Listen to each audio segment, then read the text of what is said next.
I never thought the worst call of my life would come from my own son. My name is Miriam. I'm 56 years old, and I've buried more than most people ever should. I buried my parents when I was young. I buried friends who left too soon. And 5 years ago, I buried Margaret, my wife, my partner, the woman who made every single day worth living. Margaret died of cancer. It took her slowly, painfully, in a way that made me wish I could trade places with her 1,000 times over. I held her hand through every treatment, every sleepless night, every moment when hope flickered and then dimmed again. When she finally closed her eyes for the last time, I thought I had reached the bottom of what grief could feel like. I was wrong. Because grief, I've learned, has layers. And the deepest kind doesn't come from death. It comes from betrayal. From the people you raised, the people you sacrificed for, the people you thought would honor your love even after you were gone. It was a Thursday morning when my world ended for the second time. Not a special day, not a holiday or an anniversary. Just an ordinary cold Thursday in November. The kind of morning where the sky is gray and the air bites at your skin when you step outside to get the mail. I was in the kitchen, making tea the way Margaret used to like it, even though she wasn't there to drink it anymore. It had become my ritual, my way of keeping her close. 1 cup for me, 1 cup that I'd set on the table across from mine, just so I could pretend for a moment that she was still sitting there with her reading glasses on, flipping through the newspaper and making little comments about the world. The phone rang. I saw Daniel's name on the screen and smiled. My son, my only child. The boy I'd raised after his father walked out when he was 3.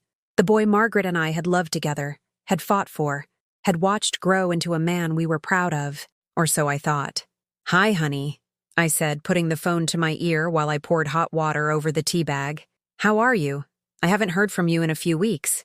There was a pause. Not the comfortable kind. The kind that makes your stomach tighten even before you know why. "Mom?" His voice was flat, businesslike, the tone you'd use with a stranger, not the woman who gave birth to you. "I need to tell you something."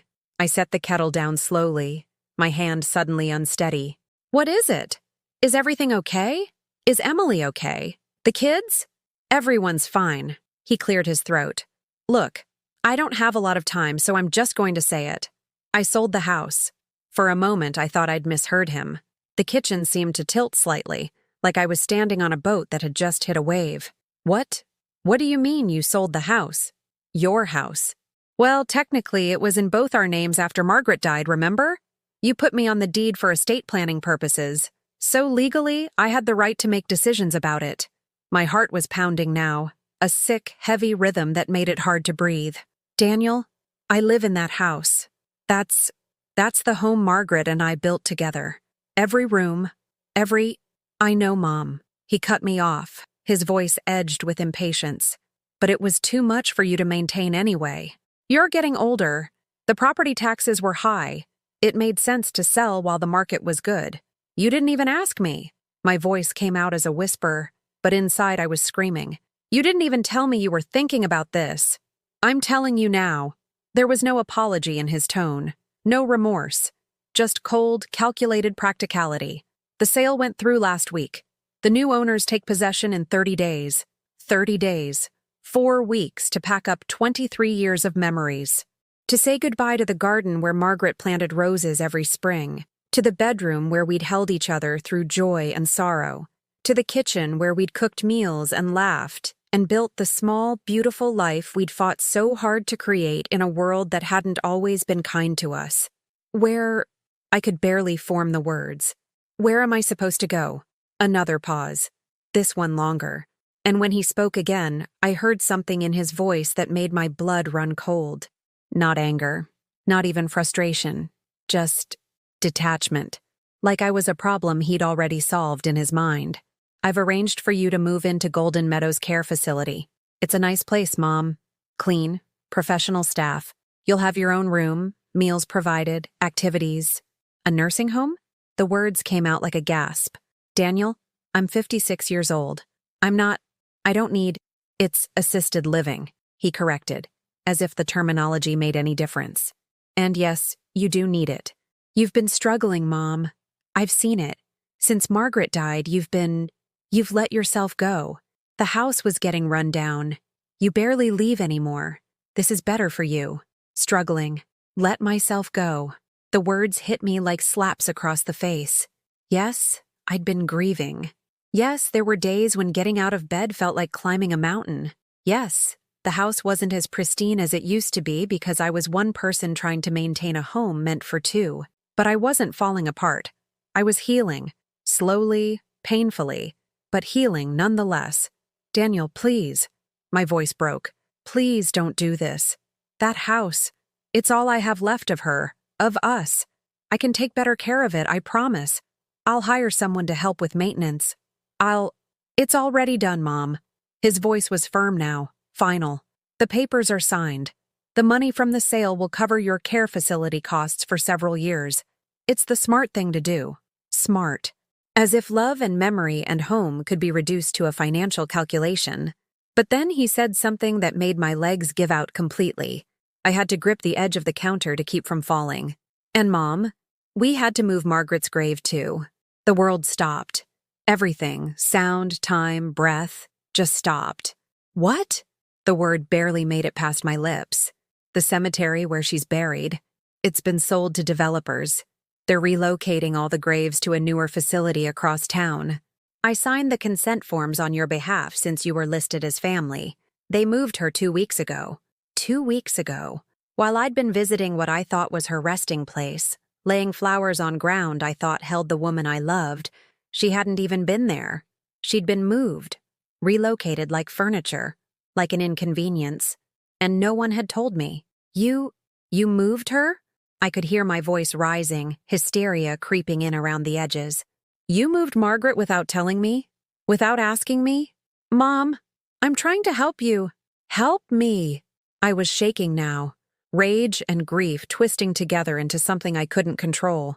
You sold our home. You threw me into a nursing home like I'm some burden you need to dispose of.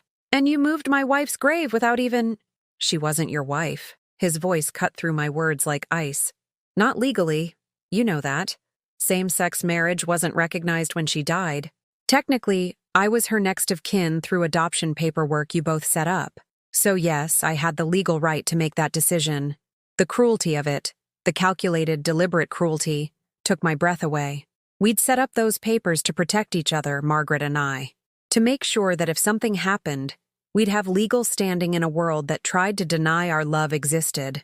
We'd put Daniel's name on documents because we trusted him, because he was family.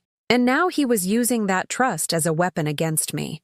Daniel, my voice was barely a whisper now. Why are you doing this?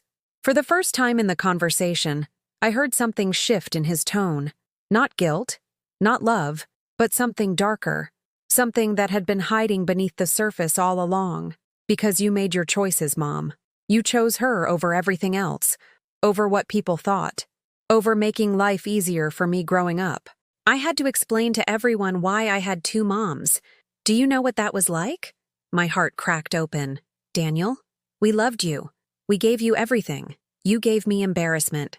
You gave me a childhood where I was different. Where people whispered. And now I have my own family to think about. Emily's family is conservative. We go to church. My kids go to a Christian school. I can't have them asking questions about you and Margaret, about why Grandma lived with another woman. But there it was, the truth beneath all his practical excuses. Shame. He was ashamed of me, of Margaret, of the love we'd built our lives on. The nursing home is what's best, he continued, his voice cold again. You'll be taken care of. You'll have everything you need. And it's better this way. Better for everyone. Better for you, you mean? The words came out hollow. Dead. I have to go, Mom. Someone from Golden Meadows will contact you next week to schedule your move-in date. Take care of yourself. And then he hung up. Just like that. No goodbye. No I love you. Nothing. I stood in that kitchen, Margaret's kitchen, our kitchen, and stared at the phone in my hand. The tea I'd made sat cooling on the counter, steam no longer rising from either cup. The house was silent around me, but it was a different kind of silence now. Not peaceful, not comforting, empty. I looked at the walls we'd painted together, at the photos hanging in frames, Margaret smiling at our commitment ceremony, Daniel as a boy hugging both of us, the three of us on vacation at the beach. I looked at the window where morning light used to stream in and make Margaret's hair glow like gold, and I realized that everything I'd thought was permanent, everything I'd believed was safe, had been nothing but an illusion. My son had taken it all, the home, the memories, even Margaret's resting place. And there was nothing I could do about it. Or so I thought. If you like emotional stories that touch the heart, please subscribe to our channel. We're trying to reach 1,000 subscribers, and it helps our work so much. And comment what city you're watching from. Your support means everything. I didn't know it yet, but that phone call was only the beginning. The silence that followed would teach me something I'd never learned before, that sometimes the people who hurt us most are the ones we raised with our own hands. But silence, I would discover, can also be a kind of power, and I was about to find mine. The days between that phone call and my forced departure felt like living in a nightmare where everything moved too fast and too slow at the same time. Daniel didn't call again. He didn't visit. He sent a moving company instead. Strangers who walked through my home with clipboards, categorizing my life into boxes labeled keep, donate, and dispose. I tried to stop them at first. I stood in the doorway of the bedroom Margaret and I had shared and said, "No, you can't just come in here and take things. This is my home." The man with the clipboard, a tired-looking guy in his 40s with a wedding ring and kind eyes, looked uncomfortable. "Ma'am, I'm sorry. We're just doing our job. Your son hired us. He has legal authority over the property now." Legal authority. Those words kept appearing like a curse, reminding me that somehow, through paperwork I'd signed years ago trying to protect my family, I'd given away my power without even realizing it. "What about my things?" I asked, hearing the desperation in my own voice. "My personal belongings? The photos? Margaret's jewelry?" He consulted his clipboard. "We're instructed to pack one suitcase of personal items for you. Everything else is being sorted according to Mr. Morrison's instructions. Some items will be shipped to his residence. The rest will be donated or discarded. One suitcase. 43 years of living reduced to what could fit in a single piece of luggage." I walked through the house that day like a ghost haunting my own life. In every room, I saw Margaret. I saw us painting these walls the summer after we moved in, arguing about whether sage green was too bold for the living room. I saw her standing at the stove, dancing while she cooked, singing off-key to songs on the radio. I saw her curled up in her reading chair by the window, glasses sliding down her nose, completely absorbed in whatever mystery novel she was devouring that week. In the garden, her roses were still blooming, deep red ones she'd planted the year before she got sick. "So you'll have something beautiful to look at when I'm gone," she'd said, trying to smile through her tears. I'd told her not to talk like that. I'd told her we'd look at them together for years to come. I'd been wrong about so many things. The moving men packed up our wedding album, the unofficial one, filled with photos from our commitment ceremony that the law didn't recognize, but our hearts did. They boxed up Margaret's collection of vintage teacups that she'd spent 20 years gathering from antique shops. They wrapped our dishes, disassembled our bed frame, rolled up the rug we'd bought on our 10th anniversary trip to Santa Fe. I followed them from room to room, trying to memorize everything before it disappeared. The crack in the bathroom tile that we'd always meant to fix but never did.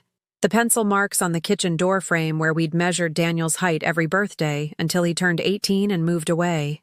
The spot on the ceiling where water damage had left a faint stain after a pipe leaked.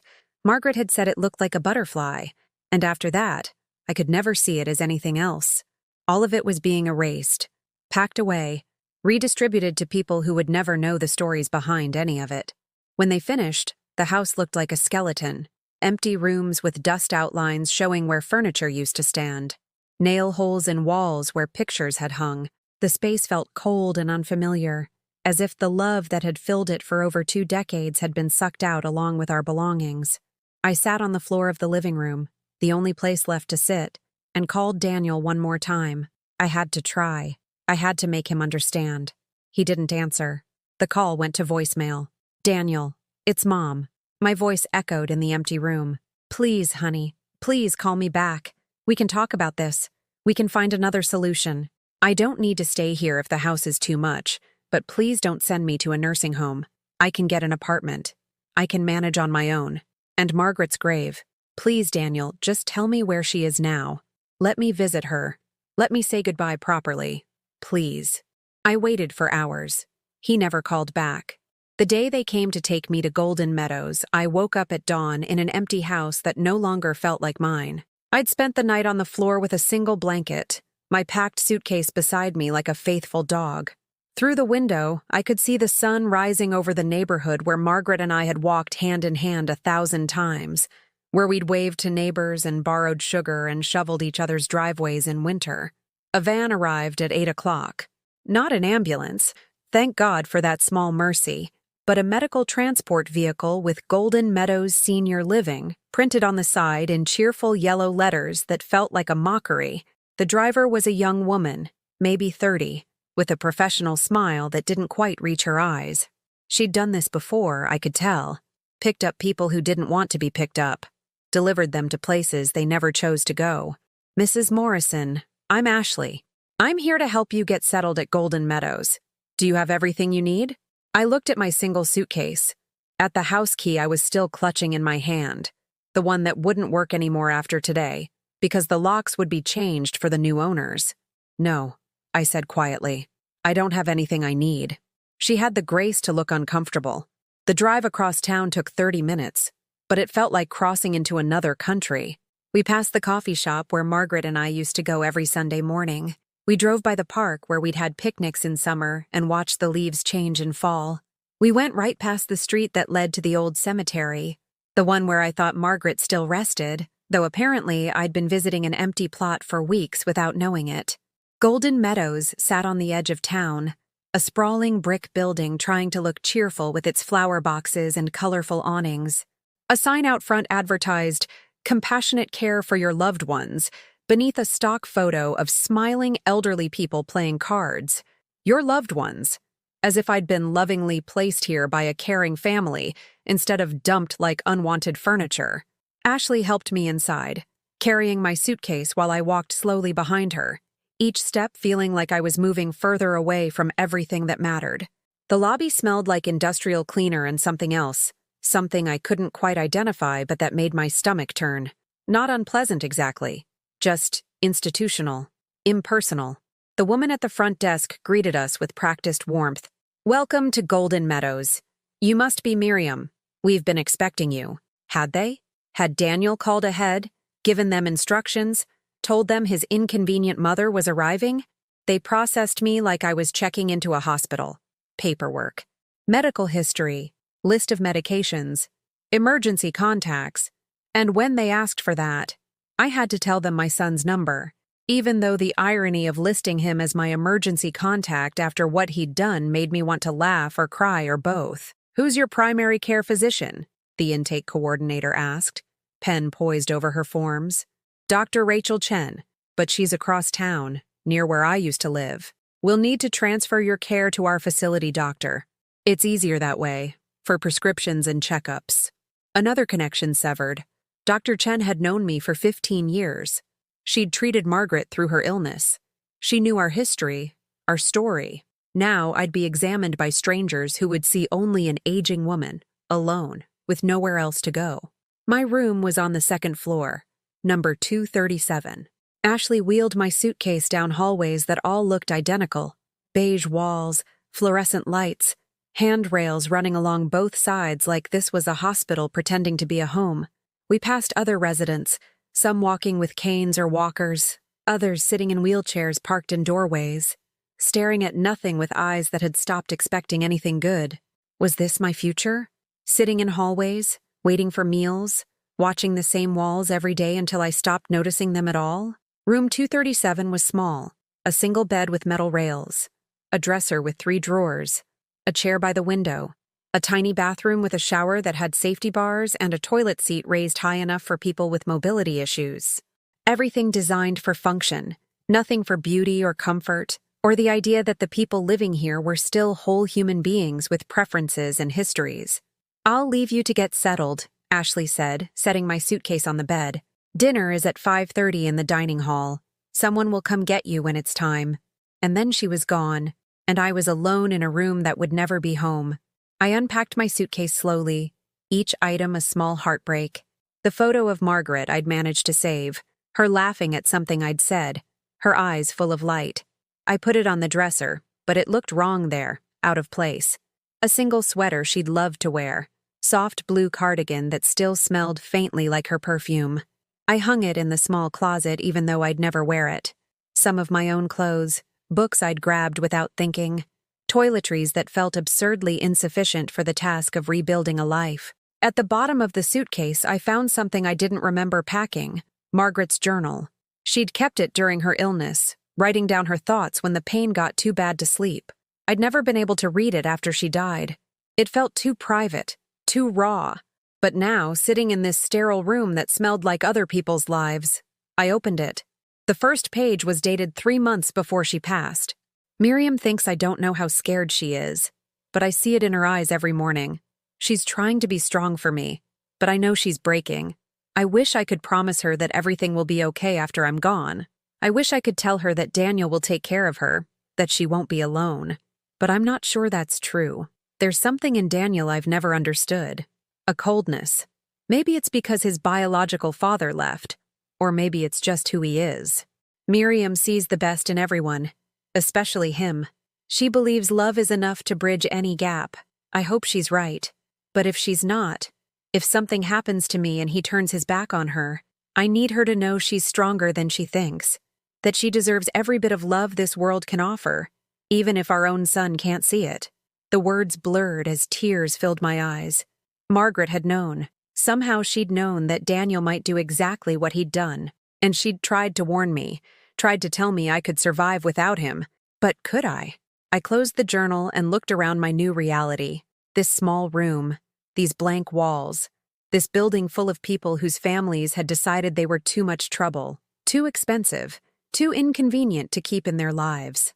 The dinner bell rang at 5:30, just like Ashley had said it would. I heard doors opening down the hallway, heard the shuffle of feet and the squeak of wheelchair wheels. Someone knocked on my door, a care assistant, young and hurried, telling me it was time to eat. I followed the other residents to the dining hall, a large room filled with tables and the smell of overcooked vegetables and something that might have been meatloaf. Everyone seemed to have assigned seats, leaving me standing awkwardly until a staff member directed me to an empty chair at a table with 3 other women. They looked at me with the assessment of people who'd learned to be cautious about newcomers. "You're new," one of them said.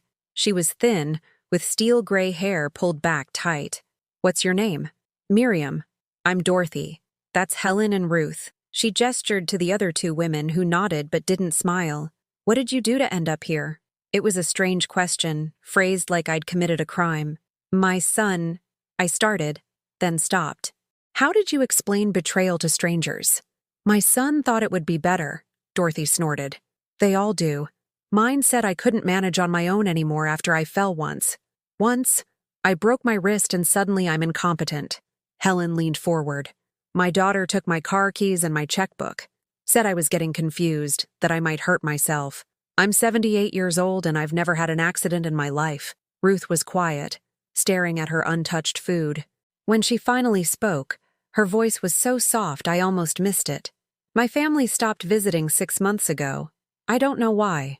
We sat in silence after that. 4 women who'd been discarded by the people who were supposed to love us most. 4 women eating tasteless food in a building that warehoused the inconvenient and the expensive. I thought about Margaret's roses, probably being torn out by the new owners who wouldn't know their significance. I thought about her grave, moved to some location Daniel still hadn't bothered to tell me. I thought about the house that had held our entire lives together, now empty and waiting for strangers to fill it with their own memories. And I thought about Daniel, probably sitting down to dinner with Emily and their kids, relieved that his embarrassing mother had been taken care of, filed away where she wouldn't complicate his carefully constructed normal life. That night, back in room 237, I lay in the narrow bed with its metal rails and stared at the ceiling. Somewhere in this building, I could hear someone crying. Somewhere else, a television played too loud. The fluorescent light in the hallway hummed through the crack under my door. I picked up Margaret's journal again and flipped through the pages, reading her handwriting, hearing her voice in my head. Near the end, just days before she died, she'd written something that made my breath catch. If you're reading this after I'm gone, my love, it means you survived.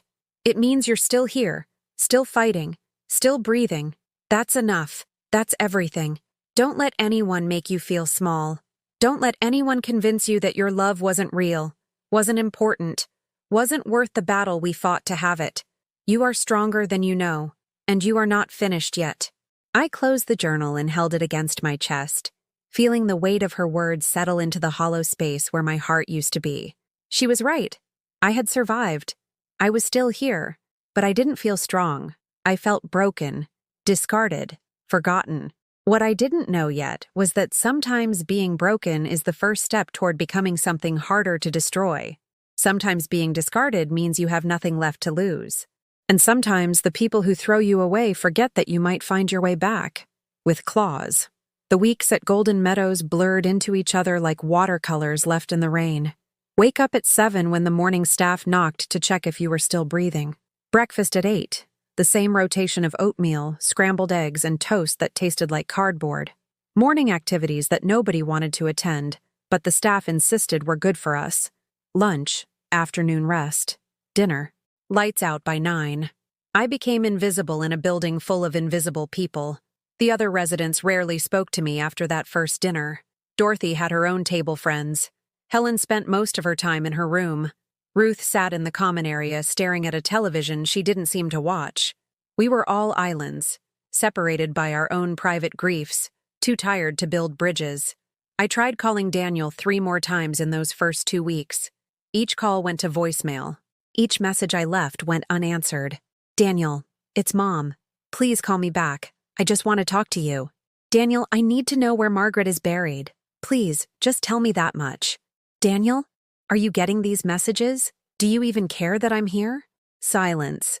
Always silence. Emily didn't call either. My grandchildren, who I'd babysat and taken to parks and baked cookies with, they disappeared as if I'd never existed.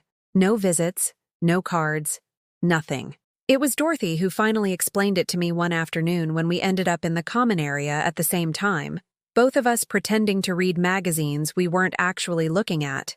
They feel guilty, she said without looking up from her page. The families. That's why they don't visit.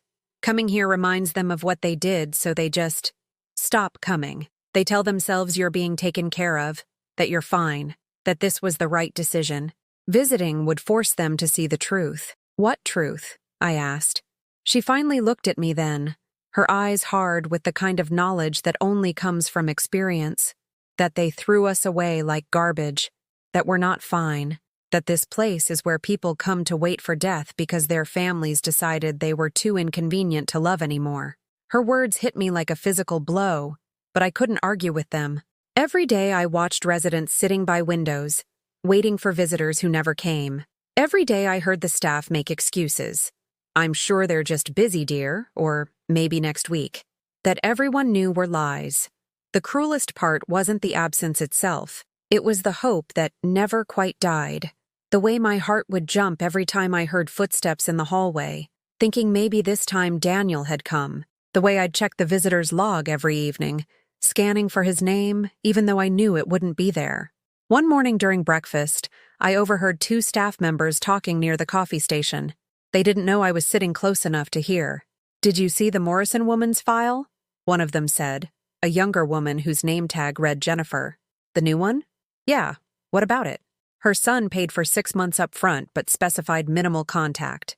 No updates unless it's an emergency. He doesn't want to be bothered with routine calls. My hands froze around my coffee cup. "That's cold," the other woman said. "Even for families here, that's cold. There's a note in the file saying something about disagreements over lifestyle choices. You know what that usually means." They moved away before I could hear more, but I didn't need to. Daniel had made it official. He didn't just abandon me. He'd paid to make sure he wouldn't have to think about me. I was a bill he'd settled, a problem he'd solved, a chapter he'd closed. The humiliation burned worse than the grief. Everyone here would know. The staff would whisper about the woman whose own son couldn't stand her. The other residents would add me to their mental list of cautionary tales about ungrateful children. I stopped going to meals after that. I told the staff I wasn't hungry, that I'd eat in my room, that I just needed some time alone. They brought me trays that I barely touched.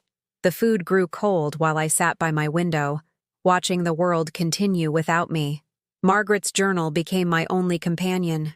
I read it cover to cover, then started over, finding new meaning in words I'd missed the first time. She'd known this would be hard.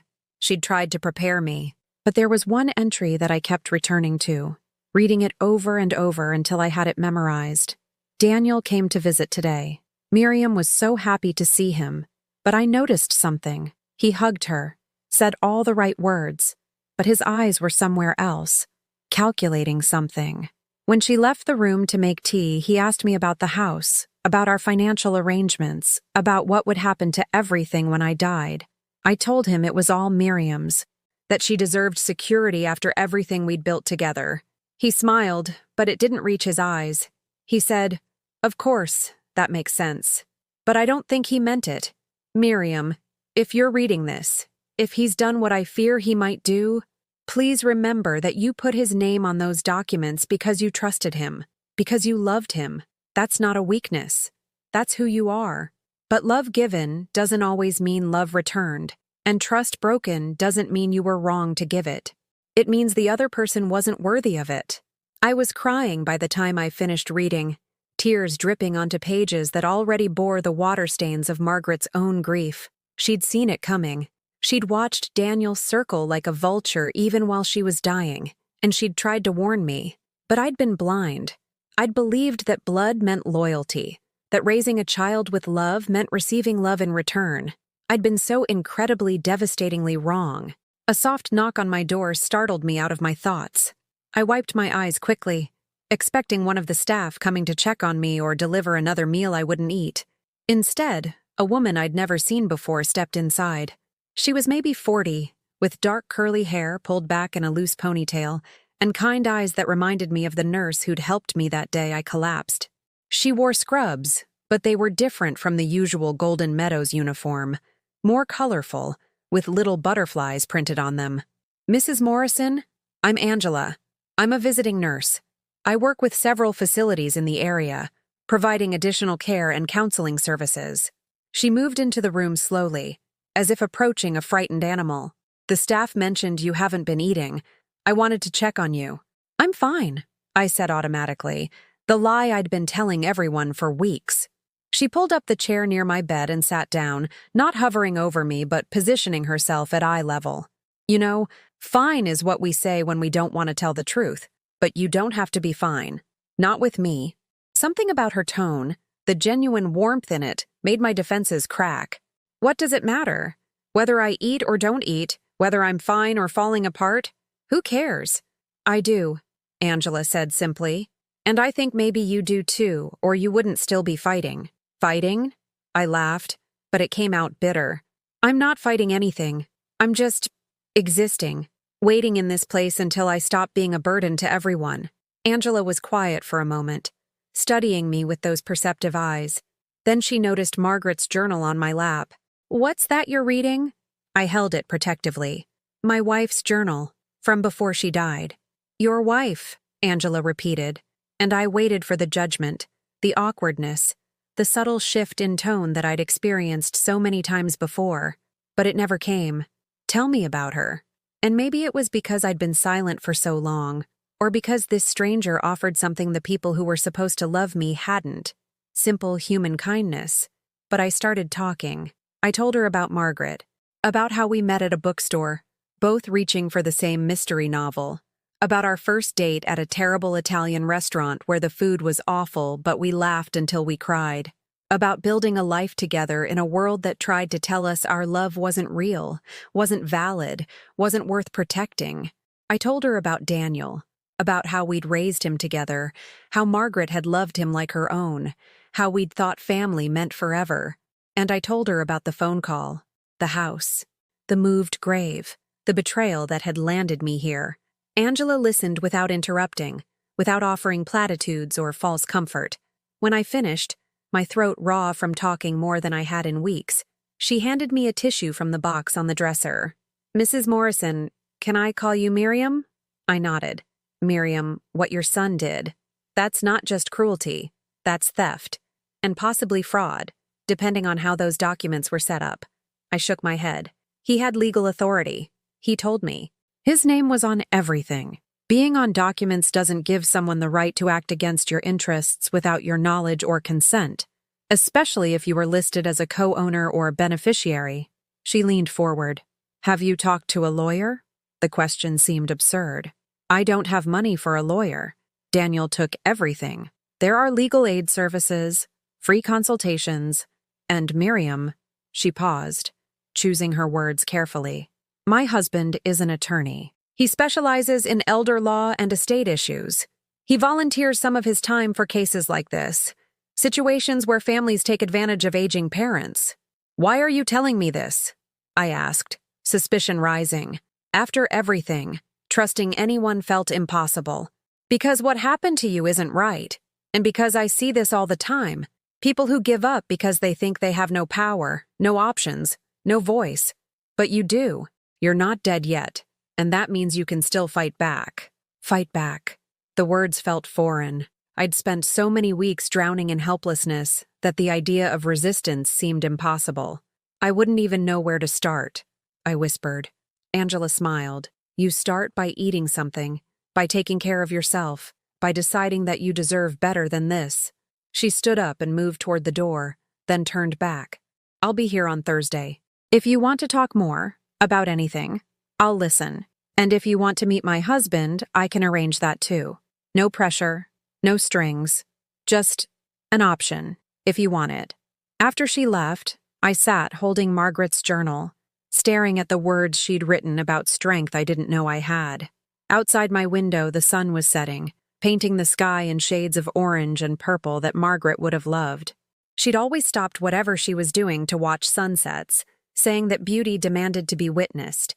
I thought about Angela's words, about lawyers and options and fighting back. I thought about Daniel, comfortable in his life, probably never thinking about the mother he'd discarded. And for the first time since that devastating phone call, I felt something other than grief and despair. I felt angry, not the hot, explosive kind that burns out quickly, but something colder, harder, the kind of anger that could be shaped into action if given enough time. I picked up the phone on my bedside table, a landline that the facility provided for residents to make outside calls. My fingers shook as I dialed the number I'd memorized years ago, the one for the cemetery where Margaret had originally been buried. A woman answered on the third ring. "Restful Pines Cemetery. How may I help you?" "Yes, my wife was buried there, Margaret Morrison, but I was told the cemetery sold the land and relocated the graves. I need to know where she was moved." There was typing in the background. "Let me look that up for you. Morrison? Margaret? Yes, here it is. She was relocated to Greenwood Memorial Gardens on Maple Avenue. The reburial took place on October 15th. October 15th. 2 months ago, while I'd been standing at her empty grave talking to nothing. "Thank you," I managed to say before hanging up. At least now I knew. At least Daniel hadn't taken that from me completely. I looked down at the dinner tray the staff had brought earlier, still sitting untouched on my table. The food was cold now, probably inedible. But Angela was right about one thing. If I was going to fight, I needed to be strong enough to stand. I picked up the fork and took a bite. It tasted like cardboard and defeat, but it was a start. Thursday came slowly, each day dragging like years. I forced myself to eat, to shower, to get dressed in something other than the same clothes I'd been wearing for days. When Angela knocked on my door that afternoon, I was sitting by the window with Margaret's journal, but this time I wasn't crying. She smiled when she saw me. "You look better. I found out where Margaret is buried," I told her. "Greenwood Memorial Gardens." I called the cemetery. Angela sat down in her usual chair. "Have you visited yet?" I shook my head. "I don't have a car. I don't even know how I'd get there." The admission felt shameful, another reminder of how completely dependent I'd become. "We can work on that," she said gently. "But first, I wanted to ask if you'd thought about what I mentioned last time, about talking to my husband." I'd thought about little else. Every night lying in that narrow bed, I turned the idea over in my mind like a stone. Could I really challenge Daniel? Did I have any legal standing at all? Or would trying only lead to more humiliation, more proof that I was powerless? What if there's nothing he can do? I asked. What if Daniel really did have the right to do all of this? Then at least you'll know. At least you'll have tried. Angela leaned forward. Miriam, the worst thing that can happen is you stay exactly where you are now. But if there's even a chance you can get some justice, some piece of your life back, isn't that worth an hour of your time? She was right. I had nothing left to lose except my pride, and that had been stripped away weeks ago. Okay, I said quietly. I'll talk to him. Angela's smile widened. He's here, actually, visiting his mother down the hall. If you're ready now, I could introduce you. My heart jumped. Now, I thought I'd have time to prepare. Sometimes not having time to overthink things is better, Angela said kindly. But only if you're comfortable. I won't push you. I looked down at Margaret's journal in my lap, at her handwriting that I'd memorized. What would she tell me to do? She'd been the brave one between us, the one who'd always pushed me to stand up for myself, to demand the respect we deserved. Okay, I said again, standing up before I could change my mind. Let's do it now. Angela's husband was nothing like I'd imagined. Robert Chen was in his mid-40s, wearing jeans and a sweater instead of the suit I'd expected. He had kind eyes behind wire-rimmed glasses and a gentle handshake that didn't try to prove anything. Mrs. Morrison, it's good to meet you. Angela's told me a little about your situation. He gestured to the small conference room the facility made available for family meetings. Would you be comfortable talking here? We sat at a table that had seen countless difficult conversations. Robert pulled out a legal pad and pen, but he didn't start writing immediately. Instead, he just listened while I told him everything. The whole story spilled out. Ryan's abandonment years ago, building a life with Margaret, raising Daniel, the legal documents we'd created to protect each other, Margaret's death, and finally, Daniel's betrayal. When I finished, Robert was quiet for a long moment, making notes on his pad. Finally, he looked up. Did you sign anything giving Daniel power of attorney? No, just the deed to the house. We added his name for estate planning, so if something happened to both of us, he'd inherit. And some paperwork making him Margaret's legal next of kin since same-sex marriage wasn't recognized then. Robert nodded slowly. And the house? Were you still a co-owner when he sold it? I think so. My name was on the original mortgage, but he said because his name was added to the deed, he could make decisions about it. That's not how joint ownership works. Robert's voice was measured, but I heard something underneath it. Anger on my behalf. If you were still on the deed, he couldn't sell without your signature. Even if his name was added, you both had to consent to major decisions like selling the property. My breath caught. But he did sell it. The papers went through. Then either he forged your signature, or there's something we're missing. Robert made more notes. What about the money from the sale? Where did that go? He said it would cover my care here for several years. Did you see any documentation? Any accounting of the sale price, closing costs, where the funds were deposited? I shook my head, feeling foolish. He just told me. I didn't ask for papers. That's okay. You trusted your son. That's natural. Robert's tone held no judgment. But if he sold a property you co-owned and kept the proceeds without your consent, that's not just wrong. It's theft. Even if he's using the money to pay for your care, he had no right to make that decision unilaterally. Hope flickered in my chest, painful and fragile. Can we prove that? We can try. I'll need to pull property records, look at the deed history, find out who signed the sale documents. He paused. And the grave relocation. Did you consent to that? No. He said he had legal authority through the next of kin paperwork. Robert frowned. Even with next of kin designation, most states require notification of the surviving spouse or domestic partner before relocating remains. Did you receive any official notice from the cemetery or the courts? Nothing. I found out through the voicemail he left me. That's a violation right there. Robert's pen moved faster now. Miriam, I'm not going to promise you specific outcomes, but I will promise you this. What Daniel did deserves scrutiny. At minimum, you deserve answers. At best, we may be able to recover some of what was taken from you. The word recover felt like a lifeline thrown into dark water. What would I need to do? First, sign some documents giving me permission to investigate on your behalf. Then I'll start pulling records, making inquiries. If we find what I think we'll find, we can file a complaint with Adult Protective Services and possibly pursue civil charges. I don't have money to pay you, I said, the familiar shame creeping back. Daniel took everything. Robert smiled. Consider this pro bono work.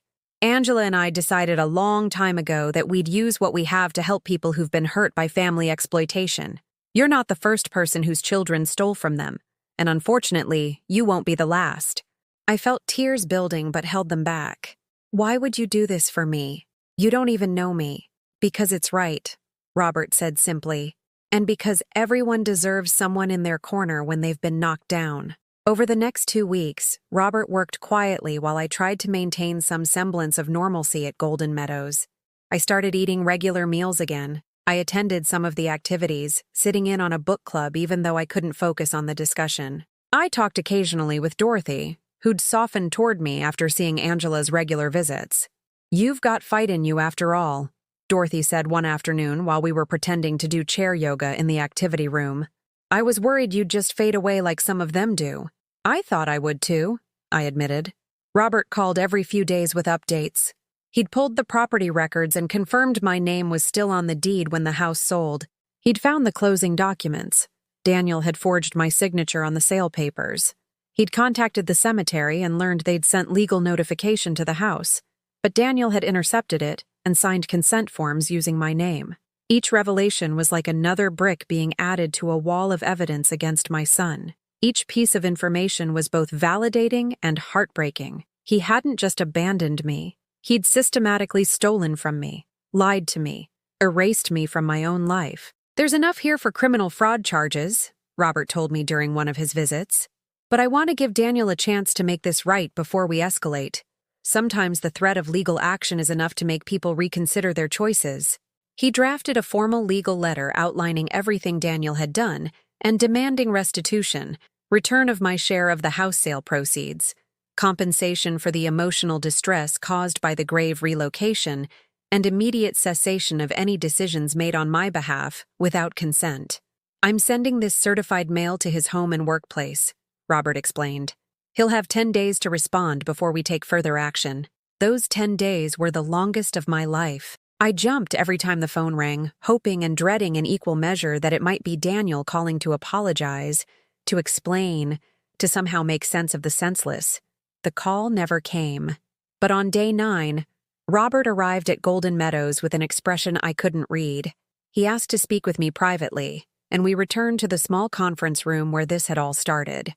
"Daniel responded," he said, sliding a paper across the table, "through his attorney. The letter was cold, formal, full of legal language that boiled down to a simple message.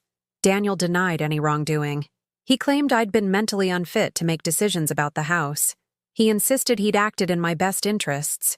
He stated that as my son and legal proxy, he had every right to make choices about my care and finances. And at the bottom, in a paragraph that made my hands shake, Mr.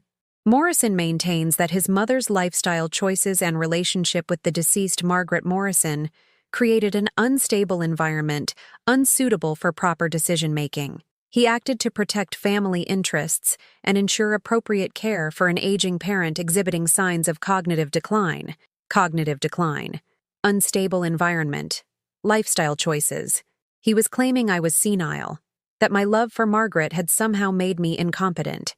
"He's lying," I whispered. "I'm not. There's nothing wrong with my mind." "I know," Robert said firmly, "and we can prove it. But Miriam, you need to understand. This is going to get uglier before it gets better.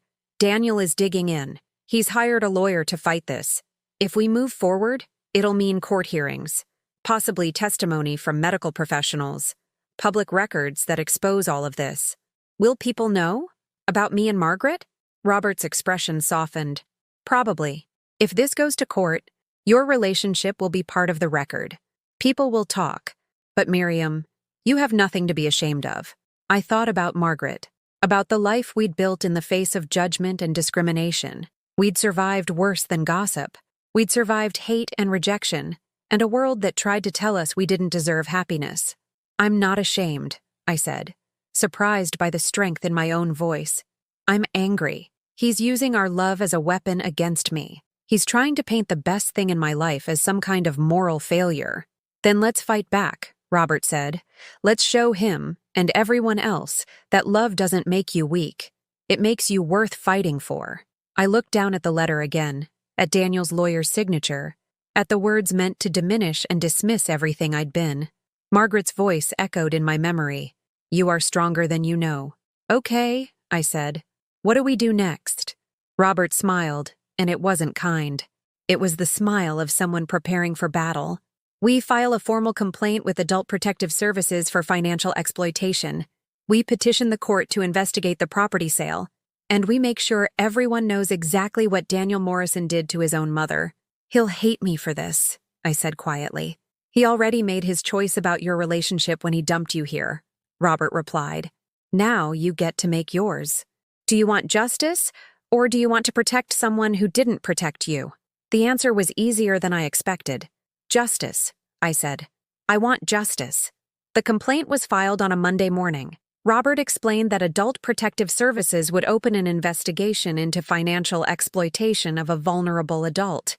The words vulnerable adult stung, but I understood why they mattered legally. Daniel had positioned me that way. Now we'd use his own narrative against him. "They'll interview you, interview Daniel, pull financial records," Robert said. "It takes time, but once it's in motion, it creates a paper trail, a record that this happened." I nodded, trying to absorb everything. "How long does it usually take?" "Weeks, sometimes months. But we're not waiting for them to finish before we take other steps." He pulled out another document. "I'm also filing a petition to freeze any remaining funds from the house sale until the court determines proper distribution. If there's money left, Daniel won't be able to touch it while this is pending." That afternoon, Angela helped me do something I should have done weeks ago. She drove me to Greenwood Memorial Gardens to visit Margaret's grave. The new cemetery was nothing like the old one. Restful Pines had been intimate, shaded by ancient oak trees, with weathered headstones that spoke of history and permanence. Greenwood was modern and sterile, with flat markers embedded in grass that stretched out like a golf course. Efficient for maintenance, I supposed. Terrible for the soul. We found Margaret's marker in Section D, row 12. Just a simple bronze plaque set flush with the ground. Her name, her dates, nothing else. At the old cemetery, we'd had a beautiful, upright headstone with an engraving of two hands clasped together and the words, "Forever United." Daniel hadn't bothered to transfer that. Just the bones. Just the minimum required by law. I knelt in the grass beside her, my knees protesting the hard ground. Angela stood a respectful distance away, giving me privacy. "I'm sorry," I whispered, tracing Margaret's name with my fingers. "I'm sorry I didn't know they moved you. I'm sorry I kept visiting an empty grave like a fool.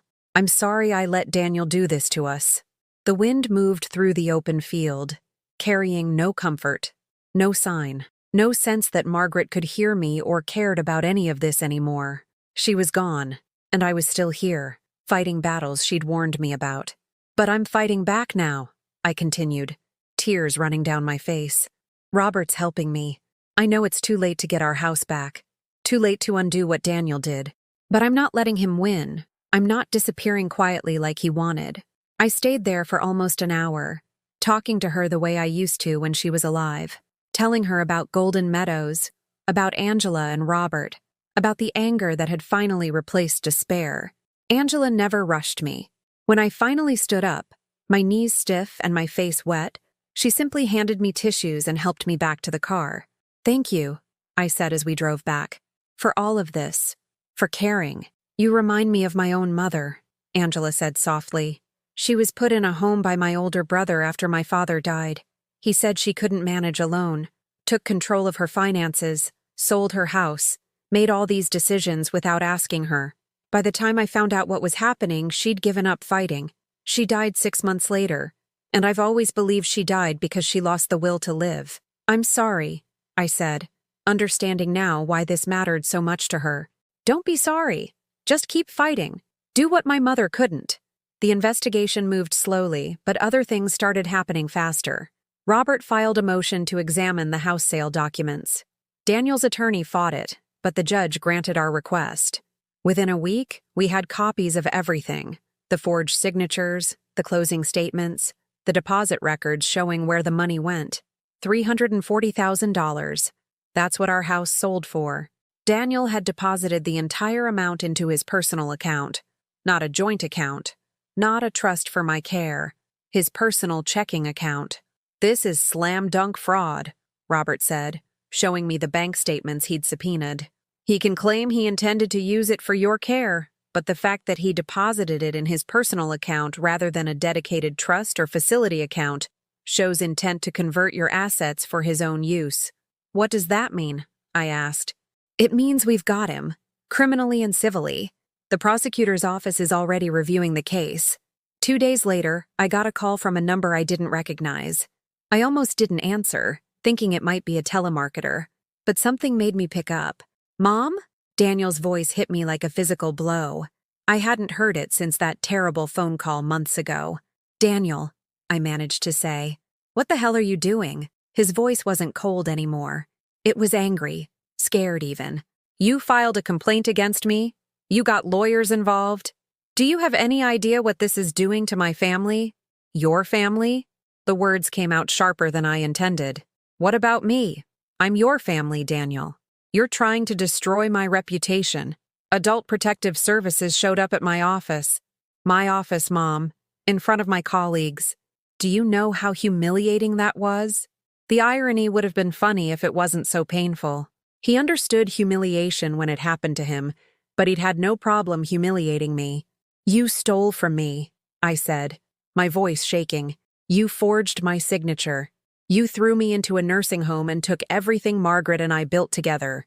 I was trying to help you. You couldn't manage on your own. You never asked me. You never gave me a chance. You just decided I was inconvenient and got rid of me like garbage." There was silence on the other end. When he spoke again, his voice was different, calculated. "If you drop this complaint, I'll give you some of the money. Not all of it. I've already invested most of it. But I can give you enough to move somewhere nicer than Golden Meadows. We can work this out privately without courts and lawyers." "No," I said. "Mom, be reasonable. No, this isn't about money anymore, Daniel. This is about you facing consequences for what you did. You don't get to buy your way out of this. You're going to regret this." His voice turned cold again, the warmth completely gone.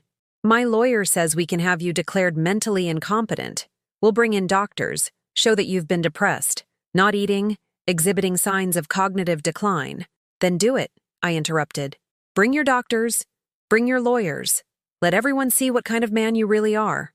I hung up before he could respond, my hands shaking so badly I nearly dropped the phone. He called back 3 times. I didn't answer. That night I couldn't sleep. I kept replaying the conversation, hearing the threat in Daniel's voice. Could he really have me declared incompetent? Could he twist my grief into evidence of mental illness? I called Robert the next morning, told him about Daniel's call. "He's desperate," Robert said, and I could hear the satisfaction in his voice. "That's good. Desperate people make mistakes. And threatening you? That's just more evidence of his character." "Did you record the call?" "No, I didn't think." "That's okay. But from now on, don't answer if he calls. Let everything go through lawyers." "And Miriam?" He paused. "The prosecutor's office called me yesterday. They're moving forward with charges. Theft by deception, forgery, exploitation of a vulnerable adult. Daniel's going to be formally charged within the week."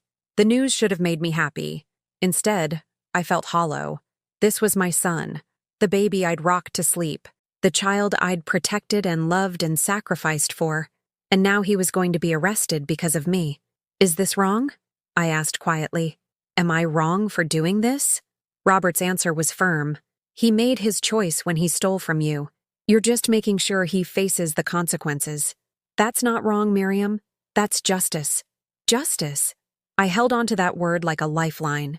The story broke 3 days later. A local news station picked it up. "Local finance professional charged with elder abuse." They didn't name me in the initial report, but they named Daniel. His photo appeared on the evening news, his company's logo visible in the background of his professional headshot. Dorothy saw it first. She came to my room during dinner, her eyes wide. "Miriam, turn on Channel 7.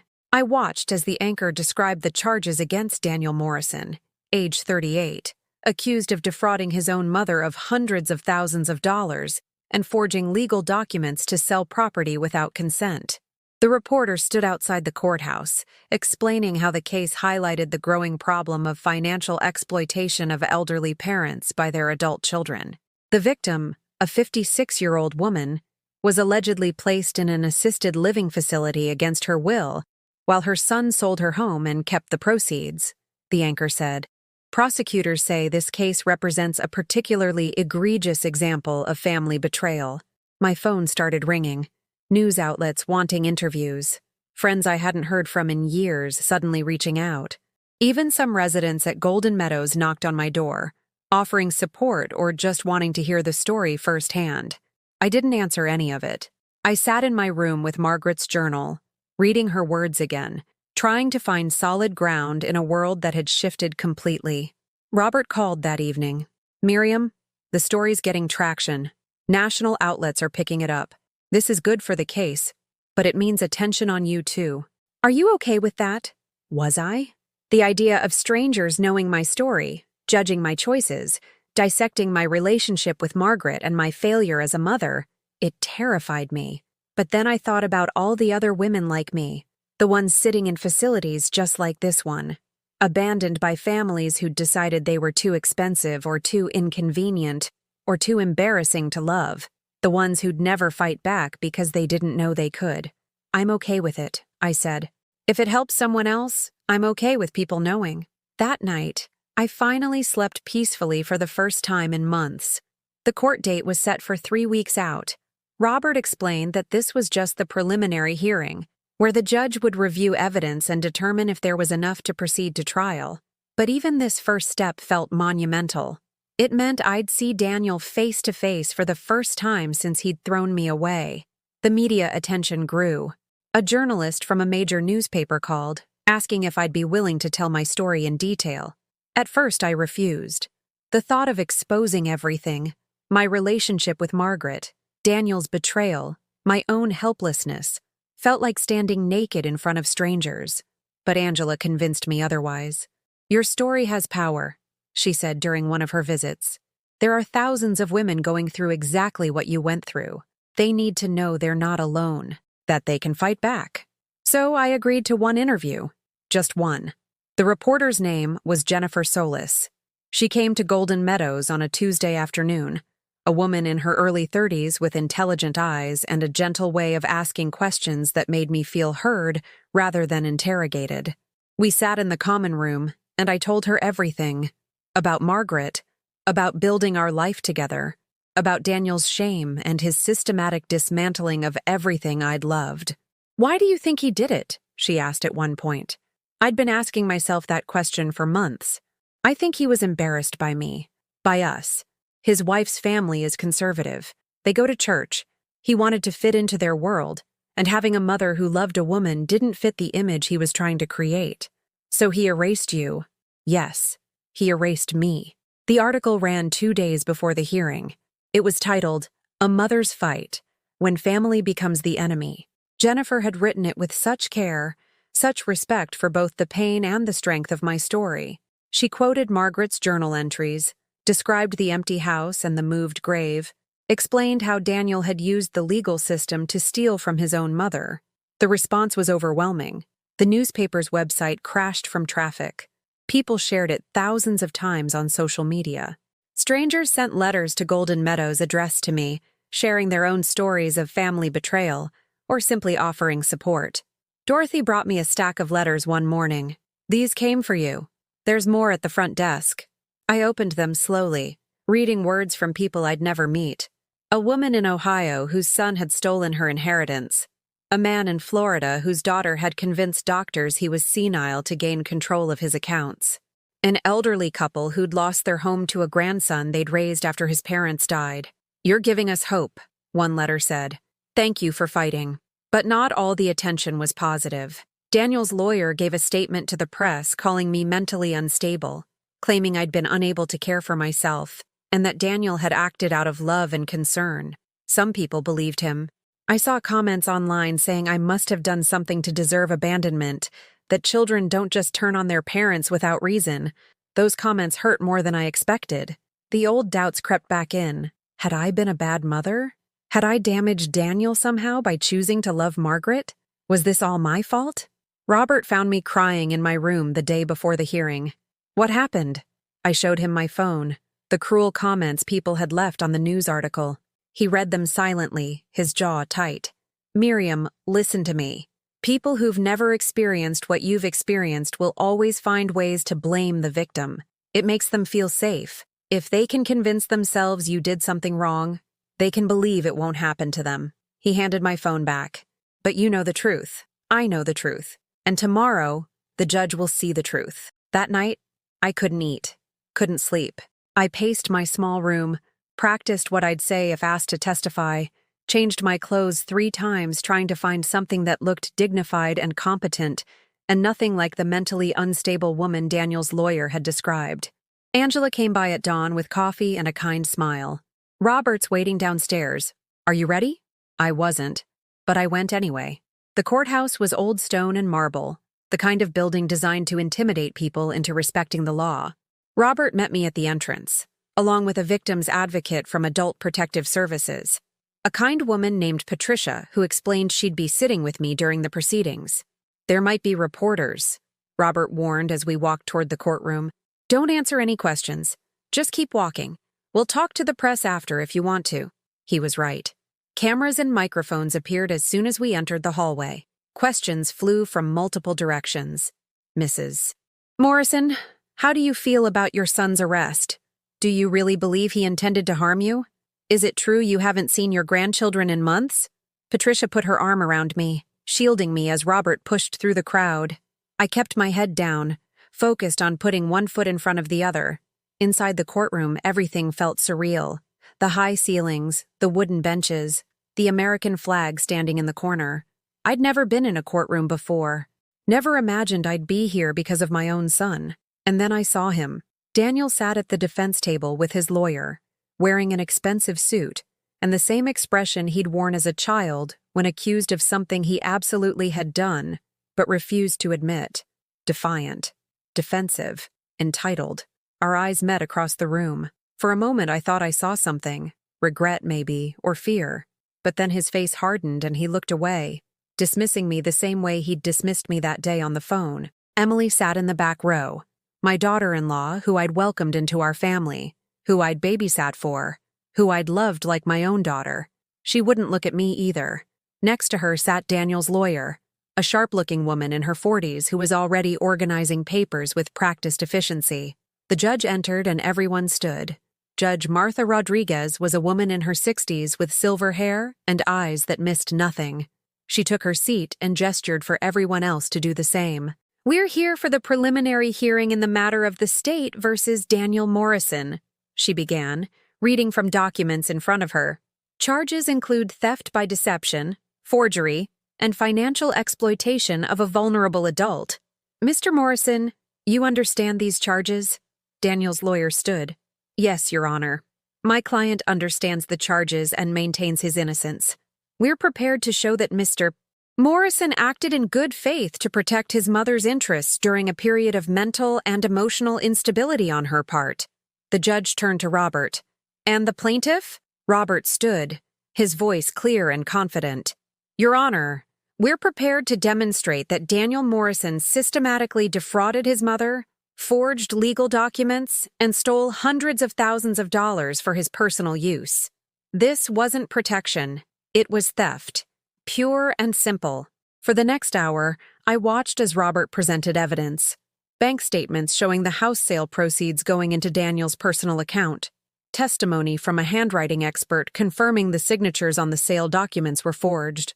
Records from Golden Meadows showing Daniel had specified minimal contact and no routine updates about my condition. Daniel's lawyer fought back, presenting a psychological evaluation from a doctor who'd never met me, claiming I showed signs of depression and poor judgment following Margaret's death. She tried to paint my grief as mental illness, my love for Margaret as evidence of instability. Mrs. Morrison was living in a house she couldn't maintain, the lawyer argued. She'd isolated herself from friends and family. She was making poor financial decisions. My client intervened because he loves his mother and wanted to ensure she received proper care. Then why didn't he visit her once after placing her in the facility? Robert countered. Why did he specify no contact unless it was an emergency? That's not the behavior of a concerned son. That's the behavior of someone who wanted to hide what he'd done. The judge listened to everything, taking notes, occasionally asking questions. Her face revealed nothing. When both sides finished presenting their cases, she leaned back in her chair. "I'm going to hear from Mrs. Morrison herself," she announced. "I want to assess her current mental state and hear her account directly." My heart jumped into my throat.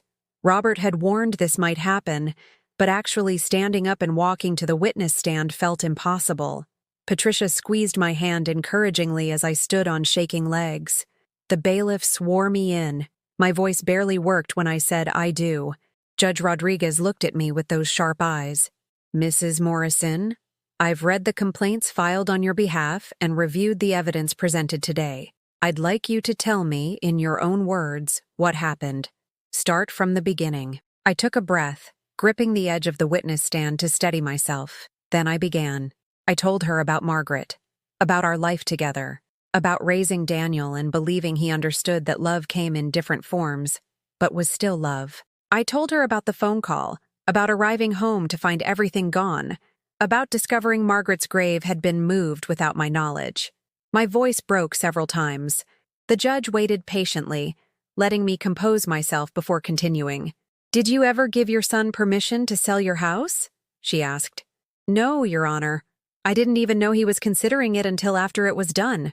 "Did you sign any documents related to the sale?" "No, ma'am." "Did you consent to the relocation of your partner's remains?" "No. I found out weeks later by accident when I called the cemetery myself." The judge made notes.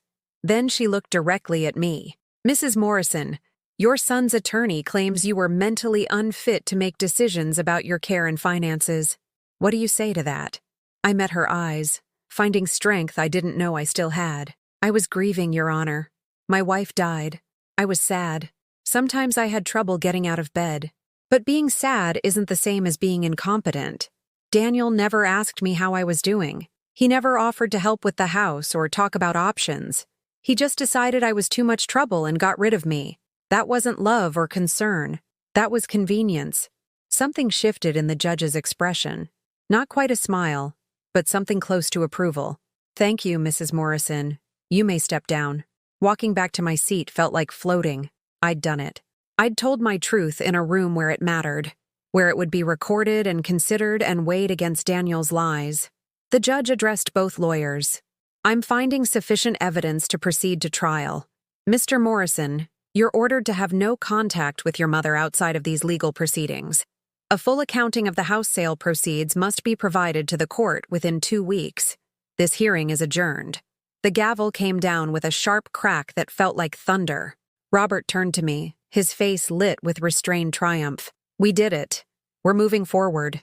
But I couldn't celebrate yet, because across the courtroom, Daniel was staring at me with an expression I'd never seen before. Not anger, not shame, pure hatred. And I knew this was only the beginning. The 2 weeks between the preliminary hearing and the trial felt like holding my breath underwater. The media frenzy intensified after my testimony. Video clips circulated online showing me walking into the courthouse, my voice shaking as I described what Daniel had done. People debated on television whether adult children had the right to make decisions for aging parents, whether grief constituted mental incompetence, whether my relationship with Margaret had somehow caused Daniel's actions. I stopped watching the news, stopped reading comments. I focused instead on the letters still arriving daily from strangers who understood what I'd endured. Angela helped me sort through them, reading aloud the ones that offered encouragement. "You're changing things," she told me one afternoon. 3 states have already introduced legislation to strengthen protections against family financial exploitation. They're calling them Miriam's laws. The idea that my pain could prevent someone else's was the only thing that made any of this feel worthwhile. Robert worked tirelessly preparing for trial.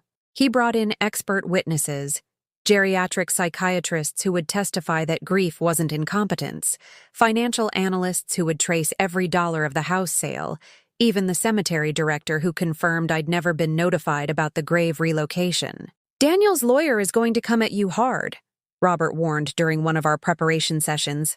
"She'll try to paint you as mentally unstable, as someone whose judgment was compromised.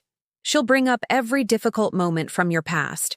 Ryan leaving, Margaret's death, even your relationship itself. Can you handle that?" Could I? The thought of having my love for Margaret dissected and used against me made me physically ill. But I thought about the women who'd written to me, who'd suffered in silence because they believed they had no voice. "I can handle it," I said. The trial began on a cold Monday in February. The courtroom was packed. Reporters, advocates, people who'd followed the story and wanted to see justice served. I sat next to Robert at the plaintiff's table, wearing the nicest outfit Angela had helped me buy with money from a victim's assistance fund. Daniel sat across from us, refusing to look in my direction. Emily was there again, her face drawn and tired. I wondered what their home life had been like these past months. Did they argue about me? Did the children ask why Grandma never visited anymore? Judge Rodriguez called the court to order. "We're here for the trial of Daniel Morrison on charges of theft by deception, forgery, and exploitation of a vulnerable adult. Opening statements will begin with the prosecution." The prosecutor, a stern man named James Whitfield, stood and addressed the jury. He outlined the case methodically: the forged signatures, the stolen money, the abandoned mother. He spoke about trust betrayed and laws broken, about a son who'd valued money more than the woman who'd raised him. Daniel's attorney, Margaret Chen, no relation to Robert's wife, ironically, presented a different story. She described a worried son watching his mother deteriorate after losing her partner. She talked about an unkempt house, unpaid bills, a woman who wouldn't answer phone calls or accept help. Daniel Morrison did what any loving son would do, she argued. He made difficult decisions to protect a parent who could no longer protect herself. Was it perfect? No. Did he make mistakes in how he handled things? Perhaps. But criminal intent? Absolutely not. It was a compelling narrative. I could see some jurors nodding along. The doubt crept back in. What if they believed her? What if Daniel walked away and I was left with nothing? The prosecution called its first witness, the handwriting expert who'd analyzed the sale documents. She testified that the signatures were definitively forged, that the pressure points and stroke patterns didn't match my handwriting samples. Daniel's attorney cross-examined aggressively. "Isn't it possible, Mrs. Morrison signed these documents during a period of distress and her handwriting was affected?" "No," the expert said firmly. "These aren't stress variations. These are different hands entirely." Next came the financial analyst who traced the money. He presented charts showing how the house sale proceeds went directly into Daniel's personal account, how he'd used portions for a new car, a vacation, private school tuition for his children. Was any of this money placed in a trust or dedicated account for Mrs. Morrison's care? The prosecutor asked. No. The only payment to Golden Meadows came 6 weeks after the sale, and it was for exactly 6 months of care, the minimum required to fulfill what Mr. Morrison had told his mother. The courtroom murmured. I saw several jurors looking at Daniel with new expressions. Not sympathy, something harder. Then came the cemetery director, who confirmed I'd been Margaret's registered domestic partner and should have been notified about any grave relocation. We sent notification to the property address on file. Mr. Morrison intercepted it and signed consent forms using his mother's name. We had no reason to question it at the time. So Mrs. Morrison never knew her partner's remains were being moved? Not from us, no.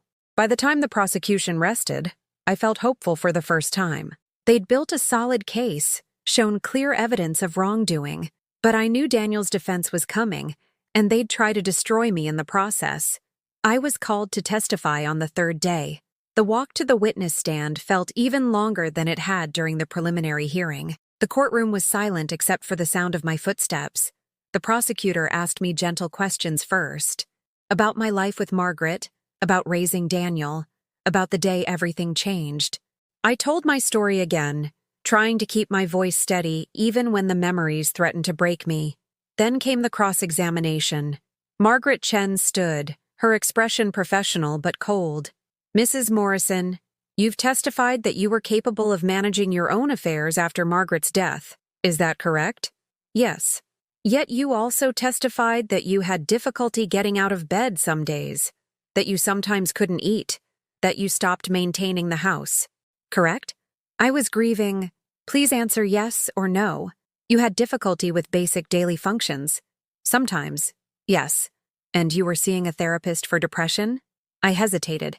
I'd seen a counselor twice after Margaret died. Just someone to talk to. Briefly, yes. Did that therapist prescribe medication for depression and anxiety? She suggested it, but I didn't. Yes or no, Mrs. Morrison. Was medication recommended? Yes. She moved closer, her voice sharp. You rejected medical treatment for your mental health issues while claiming you were perfectly capable of making sound decisions. Does that seem rational to you? Robert objected. Your Honor, grief counseling doesn't constitute mental incompetence. Sustained. Ms. Chen, move on. But the damage was done. I could see it in some jurors' faces, the doubt creeping back in.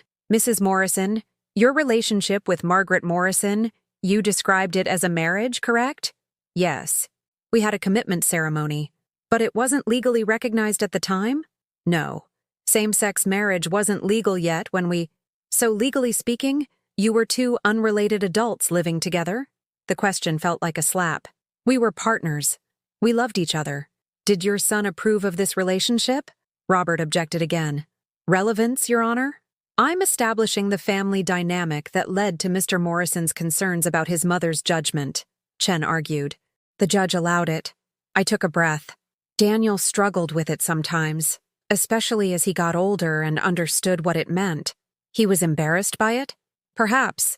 Did you and Margaret push this lifestyle on him? There was no lifestyle to push. We just loved each other and raised him the best we could. But he grew up different from other children because of your choices, didn't he? He had to explain to friends why he had two mothers. He faced questions and judgment that other children didn't face. I felt tears building. Yes, but we always told him that love was nothing to be ashamed of. Yet he clearly felt shame. He clearly felt burdened by your choices. And when you were vulnerable and grieving, when you most needed family support, he made decisions about your care. Isn't it possible he was trying to help, even if he went about it imperfectly? He stole from me, I said, my voice breaking. He threw me away and took everything. That's not help. Or perhaps you're so consumed by bitterness over your son not accepting your lifestyle that you're interpreting normal family intervention as betrayal. Objection! Robert was on his feet. Your Honor, this is harassment of the witness. Sustained. Ms. Chen, one more question like that and I'll hold you in contempt. But she'd accomplished what she wanted. She'd planted doubt. Suggested my pain was about Daniel rejecting my sexuality rather than stealing from me. She'd made it about identity instead of crime. I stepped down feeling defeated, certain I'd lost them. Robert tried to reassure me during the lunch break, but I could barely hear him over the roaring in my ears. The afternoon brought character witnesses. People who'd known Daniel spoke about what a good father he was, what a dedicated employee, what a concerned son. They painted a picture of someone who'd only wanted to help his struggling mother. But then Robert called Angela to the stand. She testified about finding me at Golden Meadows, about my mental clarity despite my grief, about Daniel's specific instructions for minimal contact. In your professional opinion as a nurse who's worked with hundreds of elderly patients, did Mrs. Morrison show signs of incompetence? No. She showed signs of grief and trauma. Those aren't the same thing. And Mr. Morrison's insistence on no contact.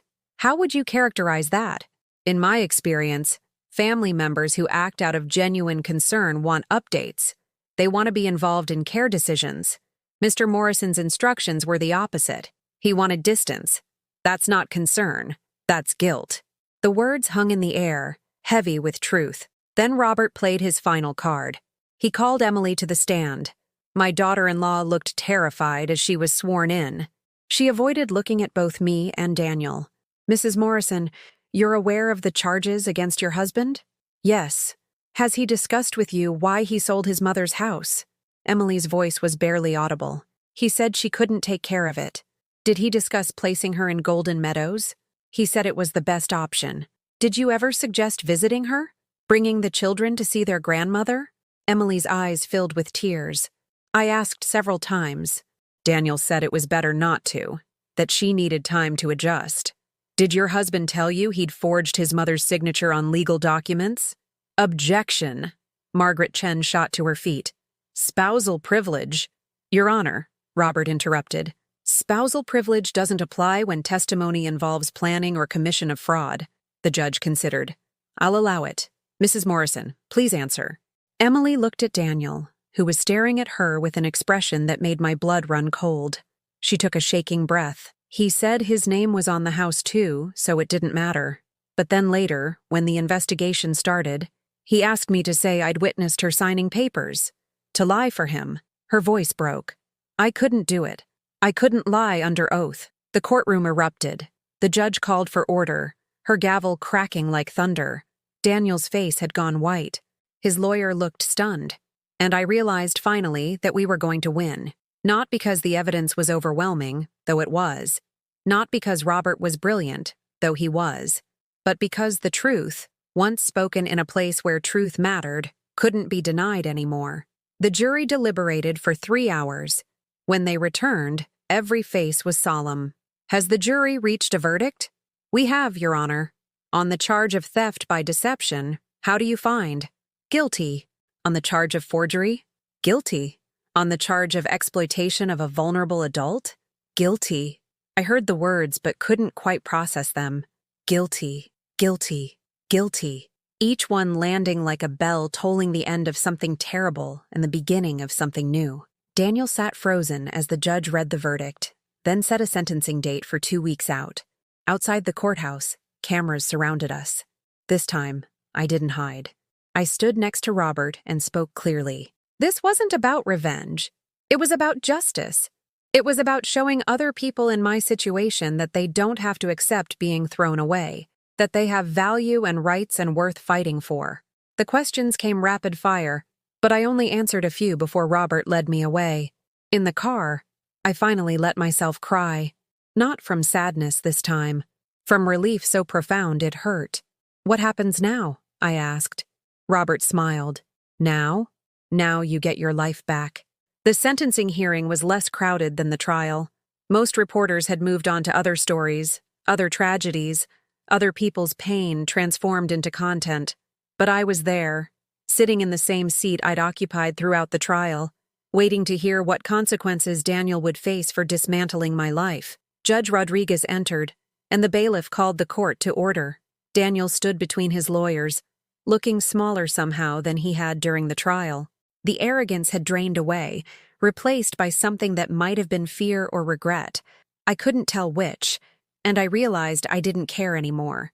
Mr. Morrison, you've been found guilty of theft by deception, forgery, and financial exploitation of a vulnerable adult, the judge began, her voice carrying the weight of authority. Before I impose sentence, is there anything you'd like to say? Daniel's lawyer whispered something to him. He nodded, then turned slightly toward me, not quite looking at me, but acknowledging my presence for the first time since this began.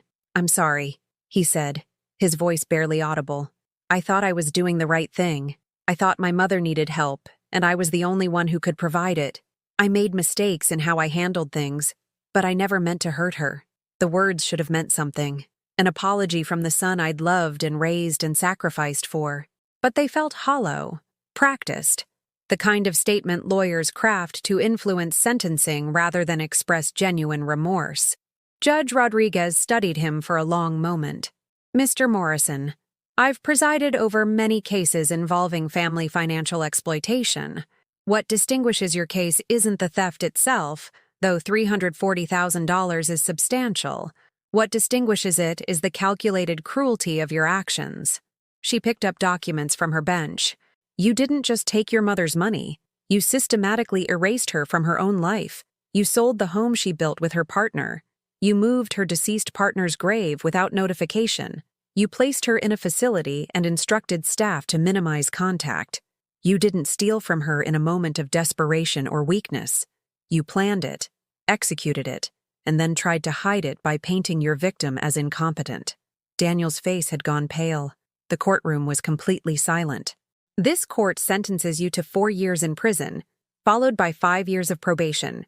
You are ordered to make full restitution of all stolen funds, including interest, within 90 days of your release. You are prohibited from any contact with the victim unless she explicitly requests otherwise. Additionally, you will perform 500 hours of community service with organizations serving elderly populations, so perhaps you can learn the humanity you failed to show your own mother. The gavel came down. 4 years. It seemed both too much and not enough. No amount of time could return what he'd taken, but at least there would be consequences. At least he'd face something real. As they led Daniel away, he looked back at me one final time. I held his gaze, refusing to look away, refusing to give him the satisfaction of seeing me broken. Whatever emotion passed through his eyes was his to carry now, not mine. Outside, Robert explained what came next. The court will supervise the restitution. Daniel's assets will be liquidated to repay you. His car, investments, whatever he has of value, the house sale money, what's left of it, will be returned to you within 60 days per the judge's order. How much is left? I asked. About $270,000 after his spending. Enough to buy yourself a small place. Start over properly. Start over. At 56, after everything, I'd have to rebuild from scratch. The thought was exhausting and exhilarating in equal measure. The weeks that followed were strange. Golden Meadows suddenly felt different. Not because the building had changed, but because I had. I wasn't a victim warehoused here anymore. I was a woman waiting to reclaim her life. Dorothy found me in the common room one afternoon. So when are you leaving? Soon, I think, once the money comes through. She nodded slowly. You did something remarkable, you know. Most of us just accept it when our families throw us away. We tell ourselves we deserve it somehow. You fought back. I had help, I said, thinking of Angela and Robert and all the strangers who'd sent letters of support. We all need help, but you had to be willing to accept it. That's the hard part. She was right. The hardest thing hadn't been fighting Daniel. It had been believing I deserved to be fought for. Angela helped me apartment hunt. We found a small 2-bedroom place not far from Greenwood Memorial Gardens, close enough that I could visit Margaret's grave whenever I wanted. The apartment had large windows that let in morning light, and a small balcony where I could grow herbs and flowers.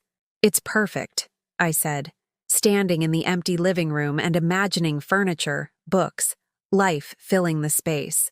Robert handled the paperwork, ensuring the lease was solid and no one could take this from me. The first month's rent and deposit came from the restitution funds that had finally been released. Moving day was simple because I had so little. The contents of my single suitcase, the letters from supporters I'd saved, Margaret's journal, and a few items Angela had helped me buy. Basic furniture, kitchen supplies, linens, everything you needed to build a home, but nothing that carried the weight of the past. Dorothy came to say goodbye. So did several other residents who'd watched my story unfold. Don't forget us, one woman said, gripping my hand with arthritic fingers. Don't forget what it's like here. I won't, I promised, and I meant it. The first night in my apartment, I sat on my new couch and looked around at walls that were mine, space that no one could take away. I'd hung one photograph, Margaret laughing at something I'd said, her eyes full of light and love. Not as a shrine to the past, but as a reminder that I'd known real love once. And maybe, if I was brave enough, I could find joy again. My phone rang. An unknown number. I almost didn't answer, but something made me pick up. Mrs. Morrison? This is Sarah Chen, a young woman's voice, tentative and hopeful. I saw your story on the news. My grandmother is in a situation similar to what you went through. My uncle took her house and put her in a home and she doesn't know she has any options. I was wondering, would you be willing to talk to her? To tell her that she can fight back? I closed my eyes, feeling Margaret's presence like a warm hand on my shoulder.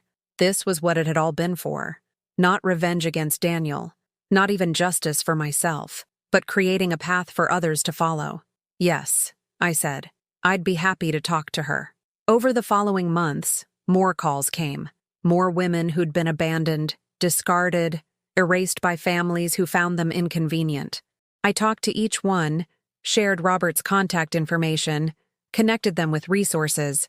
Some fought back, some were too tired or too scared, but all of them deserved to know they had options, that being thrown away didn't mean they were worthless. Angela and Robert became real friends, not just helpers. We had dinner together once a month, celebrated small victories, mourned when cases didn't go the way we hoped. "You've become an advocate," Angela said during one of these dinners. "You know that, right? People are calling you to testify in other cases, to speak at legal conferences about elder abuse. I'm just telling my story. Your story is changing laws. 3 states have passed stronger protections because of you.